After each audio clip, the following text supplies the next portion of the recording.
नमस्कार दोस्तों, एक समय की बात है। भगवान बुद्ध अपने शिष्यों को उपदेश दे रहे थे। तब उनसे किसी शिष्य ने उनसे कहा, यह 3 सवाल किए। पहला, कौन सा इसके भाग्य का खाता है? दूसरा, संसार का सबसे बड़ा बलवान कौन है? तीसरा, जो अपनी बात से मुकर जाता है उसका अंत में क्या अंजाम होता है? गौतम बुद्ध कहते हैं, तुम्हारे यह तीनों ही प्रश्न बहुत ही महत्वपूर्ण है, क्योंकि इन तीनों प्रश्नों के उत्तर हर मनुष्य को जानना जरूरी होता है। इसलिए मैं तुमको यह कहानी सुनाता हूँ। उस कहानी में तुमको तुम्हारे इन तीनों प्रश्नों के जवाब मिल जाएंगे। कृपया तुम कहानी को ध्यान लगाकर सुनना। एक जंगल में एक विशाल बरगद का पेड़ था। उस पेड़ पर एक बाज पक्षी रहता था। उस बरगद से थोड़ी ही दूर पर एक बिल था। उस बिल में एक सर्प रहता था। फिर एक दिन जैसे ही सर्प बिल से बाहर निकलने लगा तो उस सर्प को बाज पक्षी देख रहा था। जब सर्प बिल से बाहर निकलने लगा तो उसी समय बाज सर्प पर झपड़ा, परंतु सर्प अपने बिल से अधिक बाहर नहीं निकला था, इसलिए वह वापस बिल में चला गया। फिर थोड़ी देर बाद सर्प अपने मुंह बिल से बाहर निकाला और देखने लगा कि बाज पक्षी यहीं पर है या कहीं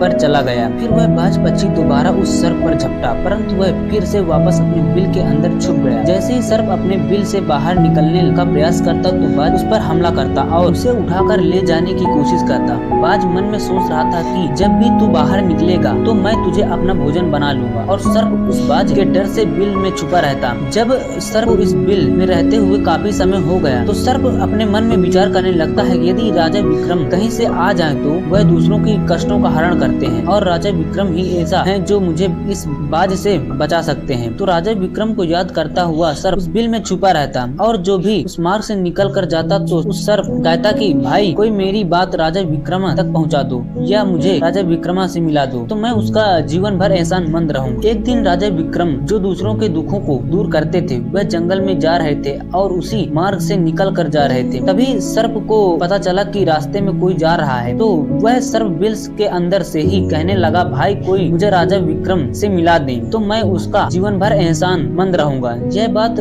जब राजा विक्रम ने सुनी तो राजा विक्रम कहने लगा, क्यों भाई, आपको राजा विक्रम से क्या काम है? तो सर्प कहने लगा, देखो भाई, राजा विक्रम दूसरों के दुखों का हरण करते हैं और मैं बहुत दिनों से इस बिल में पड़ा हूँ। मैं बहुत दुखी हूँ। यदि मैं इस बिल से बाहर निकलता तो इस वृक्ष पर एक बाज पक्षी का निवास है। वह बाज मुझे इसी समय करता है, इसलिए मैं इस बिल से बाहर नहीं निकलता हूँ और ना ही मुझे कुछ खाने को मिलता है। मैं ऐसे ही इस बिल में पड़ा हुआ हूँ, ऐसे ही मैं अपना जीवन व्यतीत करता रहा। राजा विक्रम कहने लगे कि हे सर्पराज, मैं ही राजा विक्रम हूँ, बताओ तुम्हारे कष्ट का निवारण कैसे करूँ? तो सर्प कहने लगा, हे महाराज, जैसा आप उचित लगे ऐसा ही कीजिए, लेकिन मेरा इस बात से पीछा छोड़ा दीजिए, नहीं तो यह एक दिन मुझे मार डालेगा। राजा विक्रम कहने लगे, हे सर्पराज, तुम कहो तो मैं तुम्हें इस वन में कहीं दूर छोड़ दूं। सर्प कहने लगा, महाराज, जब आप मुझे दूर छोड़ने जाओगे तो यह बाज हमें देख लेगा और जो वहीं पर जाकर फिर से बैठ जाएगा और मौका मिलते ही यह मुझे मार डालेगा। राजन, आप मुझे कुछ समय के लिए आपके अंदर में बिठा लीजिए, आप पेड़ में बैठने के लिए मुझे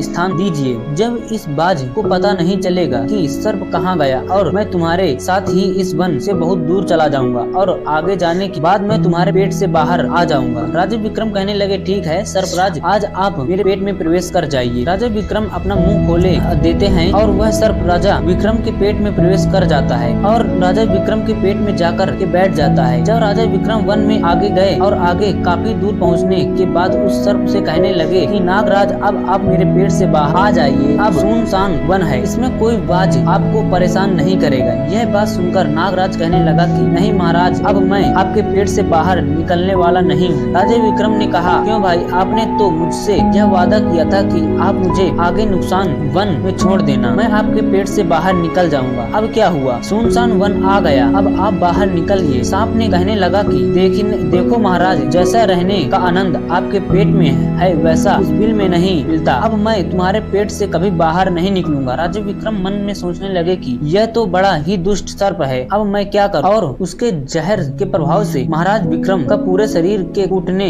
लगा। महाराज विक्रम के शरीर से स्फोट निकल आया। राजा विक्रम मन में सोचने लगे कि अब मैं यदि राजधानी को वापस जाऊंगा तो यह अभी संभव नहीं है, क्योंकि मैं इस कोवड़ी हो गया हूँ और मुझे इसी वन में रहकर इस नागराज से भी छुटकारा पाना है। यह सोचकर महाराज विक्रम एक पेड़ के नीचे झोपड़ी बनाकर सो जाते हैं और उनके शरीर से वो टपकने लगा और बदबू आने लगी, जो कि सर्प का जहर था। सर्प कुंडली मारकर राज विक्रम के पेट में बैठा हुआ था। राजा विक्रम उस वन में पड़ी हुई एक कोठी की हालत में है। अब इधर उन्हीं के समय एक प्रसिद्ध जनपद था। श्रावस्ती और श्रावस्ती नगरी के महाराजा ताम्रध्वज महाराज ताम्रध्वज के 3 पुत्रियां थी और राजा ताम्रध्वज बड़ा अहंकारी और बड़ा ही अभिमानी राजा था। फिर एक दिन उसने अपनी 3 बेटियों से पूछा कि बताओ बेटियों, तुम किसके भाग का खाती हो? फिर उनमें से 2 बेटियों तो राजा के डर से कहती हैं कि पिताजी हम तो आपके भाग का खाते हैं। परंतु उनमें से राजा की एक चित्ररेखा नाम की बेटी थी। वह चित्ररेखा अपने पिता ताम्रध्वज से कहती है कि नहीं पिताजी, मैं किसी के भाग का नहीं खाती हूँ, मैं तो केवल अपने ही भाग का खाती हूँ। उस बेटी की बात सुनकर राजा को बहुत क्रोध आया और राजा ने उसी समय नाई और ब्राह्मण को बुलाया और नाई और ब्राह्मण से कहने लगे कि इन दोनों बेटियों के रिश्ता तो आप किसी राजा के यहाँ करा के आइए, और जो यह बड़ी वाली बेटी है इसका रिश्ता किसी बूढ़ी कलंकी या जिसके हाथ पैर नहीं हो उसके साथ कराएं। आइए। फिर राजा का आदेश मिलते ही नाई और ब्राह्मण उन तीनों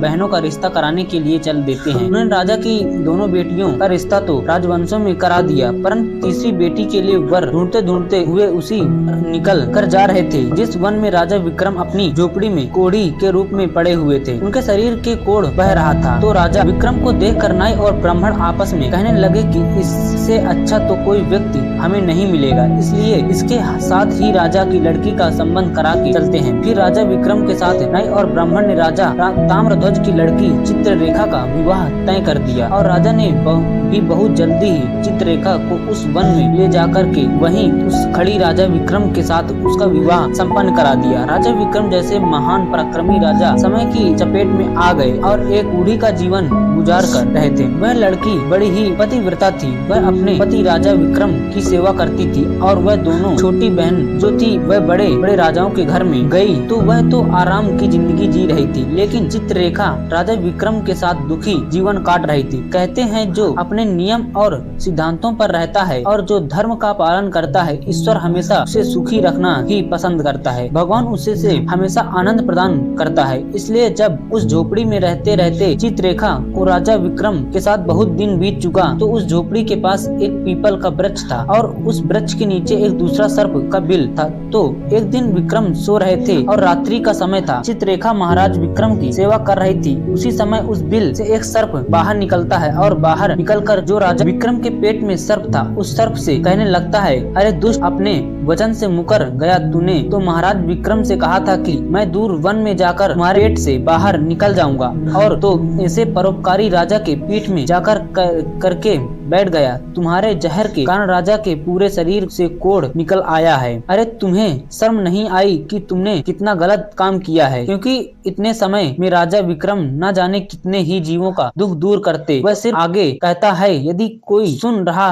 हो तो मैं तेरे मरने का उपाय बताता हूँ। यदि कोई गंगा जल ला करके इस राजा को पिला दे तो तेरी उसी समय 100 टुकड़े हो जाएंगे और मल के रास्ते से बाहर निकल जाएगा। जब राजा के पेट के अंदर बैठा हुआ जो सर्प था वह दूसरे सर्प के कहने लगा कि तेरे जैसे भी मैंने कभी नहीं देखा, धन के खजाने पर कुंडली मार कर बैठा है। यदि यह धन मानव समुदाय के कल्याण के लिए लगाया जाता तो इससे न जाने कितने मानव का भला होता। मैं भी तेरे मरने का उपाय बताता हूँ। यदि कोई सुन रहा हो तो कोई पीला तेल गर्म करके तेरे बिल में डाल दे तो उसी समय तो नष्ट हो जाएगा, और इस बिल वाले स्थान की खुदाई करेगा तो यहाँ पर अपार धन संपत्ति निकलेगी। उस बात को चित्ररेखा बड़े ध्यान से सुन रही थी। चित्ररेखा ने मन में विचार आया, यह राजा विक्रम और उसके पेट में एक सर्प बैठा है, इस कारण महाराज के शरीर को कोढ़ निकल रहा है। तो वह बेचारी चित्ररेखा एक आरसी के आश्रम पर पहुंचती है और उन आरसी से अनुरोध करती है कि महात्मा मुझे एक गिलास गंगा जल की आवश्यकता है। आरसी ने कहा, तुम कौन हो और गंगा जल का क्या करोगी? तो वह चित्ररेखा कहने लगी, मुनिवर, मैं राजा ताम्रध्वज की बेटी चित्ररेखा हूँ और मेरे पति के लिए मुझे दवा के रूप में गंगा जल चाहिए। उस आरसी ने उसे एक गिलास गंगा जल दे दिया। अब चित्ररेखा गंगा जल लेकर जल्दी ही महाराज विक्रम के पास पहुंच गई और पहुंचकर महाराज विक्रम से कहने लगी कि महाराज, यह दवाई है आपके कोढ़ को सही करने के लिए, आप इसे ग्रहण कीजिए। राजा विक्रम उस गंगा जल को पी गए और जैसे ही राजा विक्रम ने उस गंगा जल का पान किया तो उस सर्प के उसी समय 100 टुकड़े हो गए। जो पेट में था वह सर्प नष्ट हो गया। वह धीरे धीरे राजा के शरीर से मल के रास्ते से बाहर निकल गया। अब तो राजा का कोढ़ धीरे धीरे सही होने लगा और कुछ ही दिनों में राजा का कोढ़ बिल्कुल सही हो गया। राजा का पूरा उपचार हो गया। राजा पहले की तरह स्वस्थ हो गए। और अब राजा विक्रम से चित्ररेखा कहने लगी, हे महाराज, मैं एक स्त्री हूँ, इस शहर में नहीं जा सकती हूँ। आप शहर में जाइए और एक पीला तेल लेकर आ जाए। राजा विक्रम कहने लगे कि चित्ररेखा, उस तेल का तुम क्या करोगी? चित्ररेखा ने कहा, महाराज आप पहले तेल का, फिर मैं आपको बताऊंगी। फिर चित्ररेखा की बात सुनकर राजा विक्रम बाजार में जाते हैं और वहां से एक पीला तेल लेकर आते हैं। फिर चित्ररेखा वह आग जलाती है और उस आग पर तेल को गर्म करती है और गर्म करके उस सर्प के बिल में खाली कर देती है। जैसे उस बिल में वह गर्म तेल डाला गया तो सर्प की मृत्यु हो गई। राजा विक्रम ने चित्ररेखा से कहने लगे कि महाराज स्थान को खोद दीजिए। फिर राजा विक्रम ने जब उस स्थान की खुदाई की तो वहां से अपार धन संपत्ति निकली। चित्ररेखा कहने लगी, महाराज देखिए, मैं जानती हूँ कि आप जय नरेश राजा विक्रम हैं, परंतु मेरे पिता ने मेरा अपमान किया है और मुझे एक कोढ़ी को दिया था, परंतु मैं मेरे भाग्य का खाती हूँ, इसलिए इसी स्थान पर मेरे पिता का जो महल है उससे अच्छा महल बनना चाहिए। राजा विक्रम कहने लगे कि चित्ररेखा, तुम कैसी बातें कर रही हो? मैं नरेश हूँ, भला यहाँ पर महल क्यों बनवाएं? आप उज्जैन नगरी को चलिए। परंतु राजा विक्रम कहने लगे, पर भी चित्ररेखा नहीं मानी। फिर राजा विक्रम ने उस वन में एक शानदार महल का निर्माण करवाया। इस संसार में सबसे बलवान समय होता है और कोई बलवान नहीं होता है। जिसका समय अच्छा होता है वह आगे बढ़ता रहता है और जिसका समय खराब हो जाता है, जिसका समय विपरीत होता है, वह पत्नी की ओर अग्रसर हो जाता है। राजा ताम्रध्वज पर एक दूसरा राजा आक्रमण कर देता है। उस आक्रमण में ताम्रध्वज पराजित हो जाता है। राजा अपने परिवार हित प्राण बचाने के लिए उसी वन में पहुंच जाता है। जब वन में राजा भूखा प्यासा भटक रहा था, फटके हुए वस्त्र और भूखे से पीड़ित और प्यास से राजा का गला सूख रहा था, तो राजा घूमते घूमते उस चित्ररेखा और राजा विक्रम के महल के नजदीक से गुजरता है तो चित्ररेखा अपने पिता को पहचान जाती है। चित्ररेखा ने अपने एक सेवक को भेजा और सेवक को भेजकर महाराजा ताम्रध्वज, जो कि एक फटी हुई हाल में थे, उनके पास वस्त्र नहीं थे, उन्हें बुलवाया। ताम्रध्वज ने सोचा कि यह न जाने कौन सा है और हमें क्यों बुला रही है। जब राजा ताम्रध्वज उसी लड़की के पास पहुंचे तो लड़की को पहचान लिया। चित्ररेखा ताम्रध्वज से कहने लगी कि पिताजी, मैं वही चित्ररेखा हूँ और मैं आपसे कहा यह कहती थी कि मैं मेरे भाग्य का खाती हूँ। देखिए, मैं मेरे ही भाग्य का खाती हूँ, आपके भाग्य का नहीं खाती हूँ। आपने मुझे एक कोढ़ी को दिया था, परंतु मेरे भाग्य में तो एक सम्राट लिखा था। देखिए पिताजी, मैं उज्जैन नरेश राजा विक्रम की पत्नी हूँ। राजा ताम्रध्वज मन में विचार करता है और अपनी उस लड़की से अपने अपराध के लिए क्षमा मांगता है। इस संसार में सबसे बड़ा बलवान समय है और कोई व्यक्ति किसी दूसरे के भाग का नहीं खाता है। हर कोई यह सोचता है कि यह मेरे भाग का खा रहा है, नहीं, कोई किसी भाग का नहीं खाता है। जो कोई खाता है वह अपने भाग का ही खाता है। हर दाने दाने पर लिखा है खाने वाले का नाम। आप क्या न सोचें कि हम किसी को खिला रहे हैं। आप किसी को खिलाने वाले कौन होते हैं? इस संसार को खिलाने वाला तो एक ही है और वह भगवान शिव शंकर, जो अपनी बात में मुकर जाता है उसका अंत वही होता है। जो राजा विक्रम के पेट में बैठे हुआ उस सर्प का हुआ था, अंततः वह विनाश को प्राप्त होता है। हमेशा साथ ही सत्य की ही जीत होती है। उस अधर्मी, अत्याचारी और पापियों का अंत होता है। इस तरीके से राजा विक्रम और उसकी पत्नी चित्ररेखा ने राजा ताम्रध्वज का बड़ा स्वागत किया।